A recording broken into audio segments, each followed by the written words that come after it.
Olá, gente, tudo bem com vocês? Igor aqui. Eu vou começar a gravar uma série de vídeos tutoriais sobre o Clipper, deixar aí numa playlist do canal, mas antes da gente ir por tutoriais propriamente dito, eu queria conversar um pouquinho sobre essa forma de impressora 3D e tentar apontar alguns motivos pelos quais, né, ela possivelmente tem se tornado muito popular, sobretudo aí nos últimos meses. Para quem não sabe, o Clipper é uma firmware de código aberto desenvolvido por um usuário do GitHub chamado Kevin O'Connor. Essa firmware ela foi desenvolvida em 2016 e tinha como ideia central a utilização de um microcontrolador externo, né, um microcontrolador adicional, como o Raspberry Pi, na época, Orange Pi, enfim, um microcontrolador adicional para auxiliar a placa-mãe principal da impressora no processamento e nos cálculos dos comandos aí do G-Code, né, que seria o arquivo principal aí das impressoras 3D. Eu vou tentar trazer um exemplo para vocês aí que eu acho que ajuda no entendimento desse processo. Eu não sei se todo mundo aqui já fez isso, eu faço com alguma frequência, que é o seguinte: quando a gente está lá indo para algum lugar que a gente não conhece, ou tentando se localizar em algum lugar específico, né? Eu estou lá ouvindo minha música, tranquilo, seja no carro ou no fone de ouvido, aí do nada eu pauso a música, ou do nada eu diminuo o volume, assim, quando eu estou chegando perto, para, entre aspas, tentar se localizar melhor, né? Parece uma besteira, mas esse processo é um movimento natural do cérebro para otimizar essa busca que eu estou fazendo por um endereço, né? A partir de no caso aí, numa centralização do processo. Fala assim, poxa, você está prestando atenção na música e está prestando atenção onde você quer chegar. Eu vou fazer o seguinte, eu vou tirar, né, a atenção que você tem na música, desligar lá a música e vou focar todo o meu esforço do cérebro para eu encontrar o endereço que eu quero chegar. Isso é comum, isso acontece com muita gente, tem meme na internet sobre o assunto. E assim, é um processo que é inconsciente, por assim dizer, né? Você para de prestar atenção na música na hora e passa a prestar atenção só no destino que você quer chegar.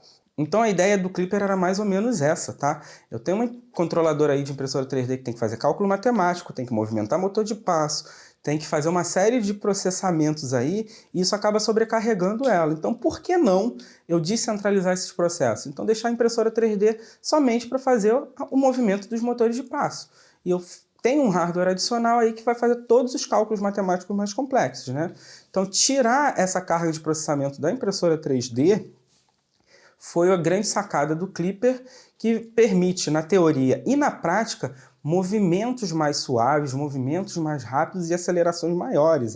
Isso é a grande vantagem, por assim dizer, e a grande característica do Clipper, né? Muitas pessoas falam, quando eu coloco o Clipper na minha impressora, eu consigo imprimir com uma velocidade 10, 20, 30% maior do que usando a firmware padrão dela, enfim.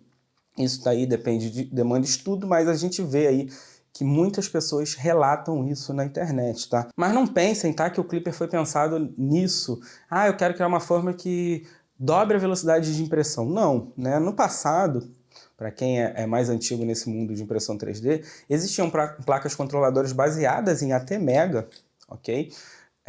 E essas placas elas tinham um processamento limitado. Então a ideia do Clipper era o quê? Dar mais poder de fogo a essas placas, né, baseadas em ATmega, justamente a partir dessa descentralização de processo. Então eu deixava, né, essas placas ATmega 2560, enfim, somente a cargo lá de fazer a movimentação, enquanto eu, com um processador mais potente, com um computador, entre aspas, mais potente, conseguiria executar cálculos matemáticos que essas placas, por algum motivo, já começavam a não conseguir fazer, tá? Quando tinha perímetros muito complexos, perímetros circulares nas impressões, eu começava a ter problemas aí de processamento com as ATmega 2560, tinha que reduzir a velocidade de impressão, enfim. Então o Clipper ele tinha esse objetivo, dar mais poder de fogo para essas placas. O que aconteceu, porém, é que a facilidade de implementação de recursos lá no Clipper, que é basicamente escrito em Python, tá? Que é uma linguagem de programação que é muito utilizada nos dias de hoje, aliado ao fato dele usar um Raspberry Pi ou um computadorzinho externo aí, permitiu que novos recursos avançados fossem trazidos e implementados à firmware. Certamente alguns de vocês já devem ter ouvido falar no tal do Input Shaper, né, ou compensação de ressonância. O Input Shaper ou a compensação de ressonância só é possível graças à possibilidade do Clipper fazer cálculos matemáticos complexos, aliado à possibilidade de você trabalhar com hardware adicional. No caso do Input Shaper, você pode usar um acelerômetro para compensar a ressonância, ou seja, as vibrações aí que as impressões podem trazer na própria movimentação. Isso é um recurso que hoje se tornou muito um diferencial, por assim dizer, do Clipper, e só é possível graças a esse hardware adicional que eu comentei com vocês. Além disso, o fato de você ter basicamente um computador portátil aí, em forma de Raspberry Pi, em forma de Orange Pi, em forma de microcontrolador adicional, por assim dizer, acaba trazendo recursos que a placa controladora da impressora por padrão não vai ter.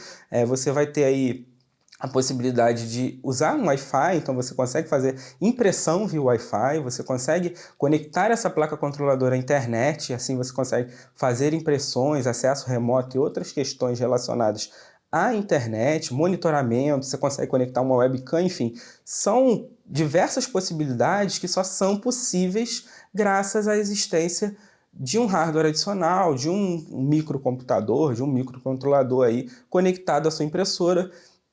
Função essa que não é possível se você tiver apenas uma placa-mãe interna aí, baseada em STM, em ATmega, seja lá qual for o processador dela. E assim, como eu falei no início desse vídeo, o Clipper vem tomando proporções grandiosas nos últimos meses, tá? A ponto de grandes marcas chinesas de impressão 3D buscarem alternativas de hardware para rodar Clipper, seja em suas soluções de placa, né, placa-mãe de impressora, seja em suas próprias impressoras, né? Se a gente olhar a FL-Sun, que é uma marca grande aí que fabrica impressoras do tipo Delta, recentemente eles lançaram uma impressora chamada FL-Sun V400, que já vem com Clipper instalado, configurado, pronto para o usuário usar de fábrica, tá? Recentemente a Bicu, que é o braço da BTT aí, BTT que é a Big Tree Tech, né, que é uma marca famosíssima de placas aí. Quem nunca ouviu falar da SKR? A SKR é uma placa da BTT, então a Bicu, que é esse braço de hardware para impressoras da BTT, anunciou a Huracan, que também é uma impressora 3D 100% baseada em Clipper, tá? Que já vai sair com Clipper de fábrica. A BTT, inclusive, ela anunciou uma parceria com Clipper e se tornou apoiadora oficial da firmware. O que significa isso? Eles vão buscar, né, no futuro, desenvolver soluções exclusivas para o Clipper. Então, eu vou pensar numa placa controladora exclusiva para o Clipper, eu vou pensar numa tela exclusiva para o Clipper, eu vou pensar em diversas soluções que vão rodar nativamente Clipper aí nos hardwares, por assim dizer, lá da BTT. Ainda na esteira dessas soluções, muitas pessoas perguntam se é possível instalar um Clipper num dispositivo que não seja um Raspberry Pi, tá? Se a gente olhar a documentação oficial lá no FAQ, eles falam, olha, a gente recomenda que seja instalado num dispositivo da linha Raspberry, seja o Raspberry Pi 2, 3 ou 4, tá? Isso é uma recomendação, mas eles reforçam lá que o pré-requisito do Clipper basicamente são dois. Eu preciso de um computador ou um dispositivo que rode Linux, tá? E consiga rodar o Python. O foco desse tutorial e desse conjunto de tutoriais aí, pelo menos no início, vai ser exclusivamente o uso do Raspberry Pi, ok? Mas isso não impede que vocês, utilizando outro hardware que rode lá o Linux, que rode o Python e que tenha configurações suficientes, né, por assim dizer, para rodar o Clipper, que vocês utilizam esse tutorial de referência, tá? Inclusive, se alguém aí que está assistindo esse vídeo já instalou o Clipper em outro dispositivo que não seja o Raspberry Pi, deixa aí no vídeo comentando, eu instalei em tal dispositivo, foi fácil, difícil, que é bacana, de repente, mais para frente a gente traga até tutoriais utilizando outros dispositivos que não sejam o Raspberry Pi, tá certo? Apresentado todo esse contexto do Clipper, eu queria ressaltar algumas questões antes para as pessoas que querem se aventurar, por assim dizer, a fazer essa conversão, de sair de uma firmware padrão, que provavelmente é o Marlin, e buscar o Clipper aí nas suas impressoras. A primeira delas é que o processo de instalação envolve sempre riscos, tá? Eu estou mexendo com firmware, sobretudo firmware da placa principal da impressora de vocês, então isso vai ter riscos.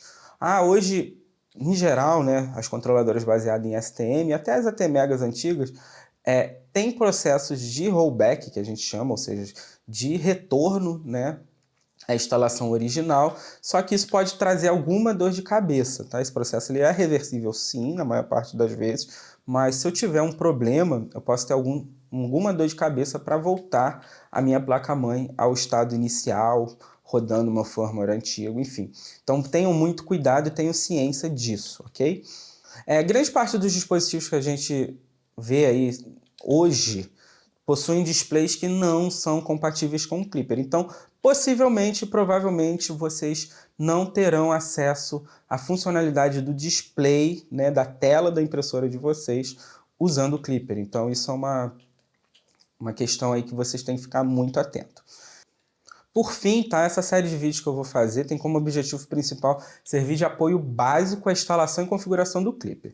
Qualquer dúvida acerca de procedimento, qualquer dúvida acerca de compatibilidade software e hardware, tem que ser consultado diretamente na documentação da firmware, tá? O link vai ser disponibilizado aí no vídeo e só deixando claro que a série de tutoriais ele tem um viés bem básico, bem simples, e a ideia é cobrir, tá, todas as etapas de instalação do Clipper e configuração básica da impressora, ok? Pois bem, era isso que eu tinha para falar com vocês, tá? Se vocês gostaram do vídeo, se vocês gostaram desse tema, eu peço por gentileza que se inscrevam no canal, que deem like no vídeo, que não deixem de comentar aí embaixo sobre, Igor, eu gostei muito, eu queria que você falasse sobre, sei lá, como é que controla um monte de impressora pelo Clipper, enfim, tem uma série de funcionalidades aí que eu não vou trazer nesse início, que eu posso mais à frente vir a trazer, dependendo da demanda, dependendo do feedback de vocês, tá certo? Mais uma vez eu agradeço a vocês, então fiquem atentos a essas playlists, eu vou tentar atualizar na medida que novos conteúdos forem surgindo, novas demandas forem surgindo, e é isso, muito obrigado e até a próxima.